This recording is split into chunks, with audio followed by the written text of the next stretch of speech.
taba ng ating kamating kahoy. Dito pala siya nakahiga.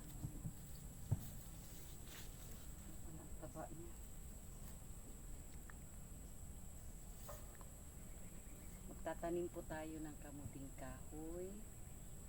At yung iba, ibabakod natin kasama ng ipil para tumibay yung ating bakod. Salamat at good morning. Happy Friday po sa araw na ito.